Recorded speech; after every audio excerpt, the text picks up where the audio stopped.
Tollywood young హీరోలలో ఒకరైన సాయి తేజ్కు ప్రేక్షకుల్లో craze గురించి అందరికీ తెలిసిందే. పవన్ కళ్యాణ్ పై అభిమానంతో సాయి తేజ్ చేసిన పని ప్రస్తుతం సోషల్ మీడియా వేదికగా హాట్ టాపిక్ అవుతుంది. చిరు దంపతులు పవన్కు ఇప్పటికే స్పెషల్ పెన్ గిఫ్ట్గా ఇచ్చిన సంగతి తెలిసిందే. సాయి తేజ్ ఇప్పటికే పవన్ గెలిచినందుకు తిరుమల కొండ ఎక్కి మొక్కును తీర్చుకోవడం జరిగింది. నాకు స్టార్ వార్స్ లోగోను పరిచయం చేసింది మామయ్యేనని, ఆయనలోని పిల్లాడికి దాన్ని గిఫ్ట్గా ఇచ్చే అవకాశం దక్కిందని సాయి తేజ్ చెప్పుకొచ్చారు. సాయి తేజ్ ఇచ్చిన ఈ గిఫ్ట్ ఖరీదు 1,30,000 రూపాయలు కావడం విశేషం.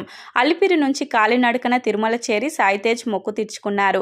సాయి తేజ్ మామయ్యపై చూపించిన ప్రేమకు, అభిమానానికి నెటిజన్లు ఫిదా అవుతున్నారు. మరోవైపు సాయి తేజ్ సంపత్ నంది కాంపోలో తెరకెక్కుతున్న గంజా శంకర్ వేర్వేరు కారణాల వల్ల వాయిదా పడింది. సాయి తేజ్ కొత్త డైరెక్షన్లో నటిస్తుండగా హనుమాన్ నిర్మాత నిరంజన్ రెడ్డి ఈ సినిమాకు నిర్మాతగా వ్యవహరిస్తున్నారు. ఈ సినిమాపై భారీ స్థాయిలో అంచనాలు నెలకొనగా సాయి తేజ్ ఈ సినిమాకు భారీ పారితోషికం తీసుకుంటున్నారని తెలుస్తుంది.